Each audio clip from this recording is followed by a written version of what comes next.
The Westin Nedworm comes in 3 sizes, 7, 9 and 11 centimeter. They are made from a super tough TPR material that's extremely elastic. It's floating and has a little bit of salt inside to balance the lure. Normally a Ned lure lasts very long thanks to the TPR material because it's so tough. It can take a lot of abuse before it's broken. It can be a little bit tricky to rig your lures, but with a little bit of patience it's no problem rigging them just like you rig a normal soft plastic lure. And thanks to the floating ability of the lure, you can fish it standing on the bottom. That's the trick with the Nedworms. So when you're fishing it, it stands on the bottom like a feeding bait fish or something. The Westin Nedworm comes in 3 sizes, as I said, 7, 9 and 11 centimeters, and several proven fish catching colors. You can also buy mix packs with a clear water mix and a dark water mix, depending on what kind of water you're fishing. So several separate colors or a mix pack is available. In my opinion, Ned fishing is something to use when the fishing is a little bit tricky. It can be a period when the perch are really difficult to catch, or it can be, for example, when it's really cold in the water. The traditional way to rig a Ned worm is to use a Ned head with a J hook, so the Ned worm is standing on the bottom. I have some other way of rigging it. When we're fishing here, there's a lot of weed, so we cannot really use a traditional J hook because it will be full with weed.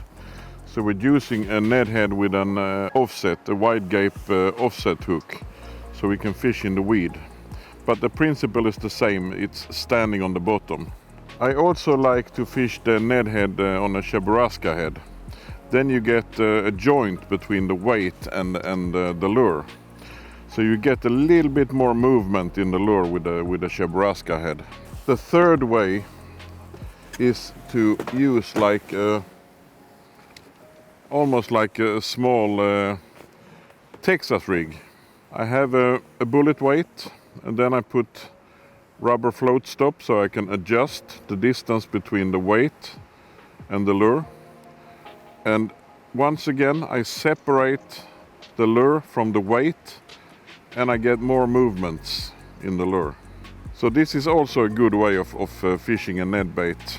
You can also rig a Ned worm and fish it Neko style with an O-ring and a nail weight in the end of the worm, and just let it jump across the bottom. Works fine also. But this way of rigging and fishing the Ned worm is the ones I prefer. A Ned worm is not a lure that makes a lot of noise and action in the water. It's a really gentle style of fishing. When the perch want that style of lure, it can be super efficient. But it's more when the perch are really slow, really difficult to attract with a normal paddle tail or something else. You should try a Ned worm. Or when it's really cold in the water, so they're very slow and don't want the lure with a lot of vibration and a lot of action. That's when the Ned worm comes to its best use. Check them out at westinfishing.com.